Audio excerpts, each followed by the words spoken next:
I heard this idea or this procedure or this protocol. Mm-hmm. I guess restaurants and stores use this idea. They put a mirror behind the register or behind the bar. Have you ever heard of this before? You worked in the bar? Yeah. You ever heard of this? I know that there is a mirror back there for sure. Well, in a bar situation, like there's reasons for it that the bartender can turn his back to the bar and he can see like still what's happening, right? Yeah. See customers, someone stealing or whatever. Mm. But then I heard there's another reason why they do that in certain places. And it's because it has a tendency to prevent people from yelling or getting angry or being rude or acting irrational. And the reason is because they can see themselves. Mm-hmm. And look, I don't know.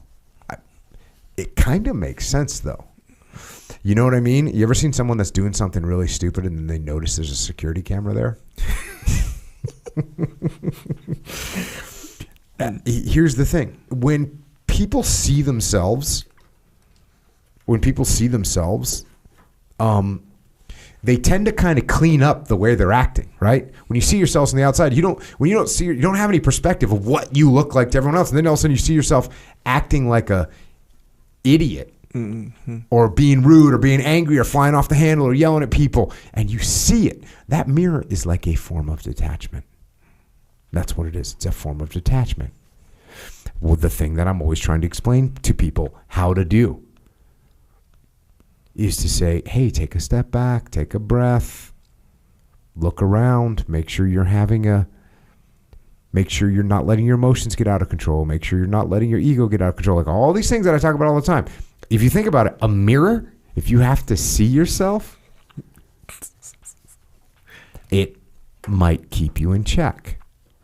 So the reason I bring this up, it is just a good thing to think about, in my opinion, that if you can imagine what you look like, keep that in your mind. How are you behaving right now? How is it being perceived? What do you look like right now? Are you being a jerk? Hey, you know what one I used to think of? Is like, am I being a sissy right now? Like in the dames, right? Mm-hmm. Am I being a wimp? Am I being soft? Mm. Like, have you ever heard me say I'm cold?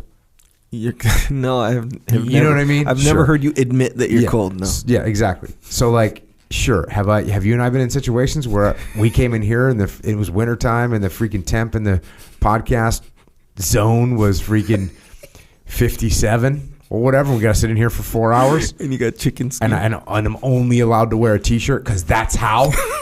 And meanwhile, you throw on that freaking Origin heavy hoodie and get all toasty over there. Mm-hmm. And I can't say anything. Nope. Why? Because I understand how that would look. Oh, are you insecure? No, I'm not insecure. But I am also not a wimp. But I think about that. And in the teams, you definitely think about that. In the teams, you're like, yo, if I say right now, Sarge, he used to have a great way of saying this. He'd be like, oh, you're putting yourself on report for being a Sally. Sally, yeah, I'm sure. You know what I mean? Yeah, he didn't quite use the word Sally, but that's what he would say. Mm-hmm. And it's a great thing. Like someone comes to you and says like, hey, why do we have to do this? Oh, this sucks. Yeah. Oh, you're putting yourself on report for being a... Right? Yeah, it's true. Right. And that's also a good thing to keep in your back pocket. And listen, it's a hostile way of saying it, but let's face it, Sarge is a hostile dude, right? Yes, sir. Yes. He's coming at dudes. Yeah. Like if they're being weak, he's going to let them know. Yes, he's going full on. Mm-hmm. So listen, we don't want to have that happen to us. We don't want to put ourselves on report for acting like irrational, for yelling, for screaming, for being soft, for being weak. We don't want to do that. So take a look at yourself. Imagine that you got to look at yourself in the mirror and see yourself and what you're doing and how it's perceived. That right there is called detaching. And it might possibly, just possibly, prevent you from behaving in a negative way. And there are a multitude of negative ways that we, as a crew, can behave. So don't let it happen. Think about what you look like from the other side. Understand the perspective.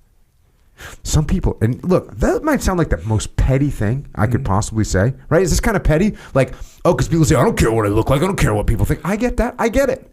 I get it. But there's so many people that are unaware of what they appear like. Yeah. And it would really help them if they knew. Yeah. It would really help them out if they understood what they look like from the outside. Yeah. And they think they're getting away with it. And they're not. No. So I'm just telling you, you might go around all night, out to dinner, freaking walking around when you were young, single guy, and you got a big freaking booger hanging out of your nose, right? Yeah, sure. You're walking around trying to talk to girls. They're laughing and walking away. Yep. Yeah. That's what's happening. That is. So what you need to do, you think you're cool. You don't know. You're unaware of this booger. Go look in the mirror, see what you look like. That can happen with your attitude. Yeah. That can happen with your behavior. That's why, do you notice before social media there was no such thing as a Karen? A Karen? Oh, a Karen. Yeah. A Karen, right? Yeah, that makes sense. Before social media there was no such thing. Mm-hmm. It wasn't until you had video and someone would You ever seen two Karens videoing each other? This is how wild it gets. That is They're wild. both trying to show each other what each other looks like. Yeah. They both need to go home and review both sets of videos. Yeah. Let's put them side by side. Yeah. You both lose. You're right. That's this mirror idea is the whole idea of when something happens these days and someone flips out their phone and is like, starts recording the other person. I don't care if you record. And it's like, that's what's happening. Yeah. It's true. So that's my attitude. Don't, free your mind, get out of your head, and get some perspective by imagining that you actually have to look at yourself in the mirror when you're saying this right now. Whatever dumb thing you're saying. You ever heard that trick where you can be, like, let's say you say something rude to me, and I say, hey, I didn't hear, I'm sorry, what did you say? Yeah. And you make them say it again. Yeah. Wait, is that my trick, or did you come up with that? I definitely didn't come up with it, but it's like some tactic, by the way. I think I did. You told me about it? Yeah. Oh, okay. Yeah. You just make them say it again. Yeah. So when someone says, this is ridiculous, I can't believe you even, whatever. And you say, oh, what's that? I couldn't hear you. And so now they got to say it again. Yeah. And it was an emotional off-the-cuff thing, and all of a sudden they got to repeat their dumb shit. It's brutal. So anyways. Or so the rude bar, and I remember it's coming back to me now. So I forget if I got that from you or just told you or whatever, because that was a while ago. So it works too, and I was thinking of it in terms. Originally, it was in terms of when someone makes a joke. You know how me and you, like you'll try to like say something, like you'll rib on or you'll rib me, and then I'll have to come back with something appropriate. Like that's the game. It's like whatever. So a big one, which is it's kind of a trump card, but it's kind of on the meaner side as far as the game goes, is to act like you don't hear them. So and you do kind of like a version of this sometimes, like in real life, where you'll just like ignore it, like literally act like you don't hear and just ignore it. Not even act like, oh, could you say it again? Not that. You just ignore it and change the subject, whatever. Yeah. So it's kind of like a version of that, but more in the game, kind of a version of that. I was watching some analytical debate. Or some analytics of a debate. It was like a Trump versus whoever debate. And one of the credits where people would lose points is like, and this just leads to a disaster. That's why our debates suck and our politicians are all a bunch of freaking idiots. But one thing is they get told is like, hey, if you're talking and someone cuts you off, you just keep talking. Yeah. You can't let them stop. And they show like part of the debate where one of the debaters would get interrupted and then they'd stop. Right. And that's like a sign of weakness. Yeah. And like Trump would get interrupted and just sit there and just keep talking, doesn't even care and just keep talking. Yeah. And it's a way to win debates. Yeah. Of course, then, the other side gets the same thing and they start doing the same thing. So now I just have people talking over each other and it just sucks. But that is another way someone's trying to interject. You just keep talking. Yeah. Again, my recommendation is imagine what that looks like from the outside. Because there's also, here, I've done the complete opposite as well. Like get interrupted. It's like someone interrupts you and you just be quiet and just don't say anything. Yeah. And you let them make their point. Yeah. You don't look, you can say like, are you done now? Which now you're an asshole. Right. But you just let them talk. Yeah. Okay, and then you make your point. Yeah. I think that's either one of those. It's like the two extremes, right? Yeah. You don't want to like be interrupted and then be like act like you're offended. No, you say, you got something to say. It's real important. Go ahead. Right. Go ahead. Yeah. Funny enough, I noticed that you do that, and you add a little at the end or in there that's very effective that I've recently incorporated into my tactics. Is you'll let them talk, and then when they're done talking, you'll just keep looking at them as if to say anything else. You don't say it. Yeah. It's just the look.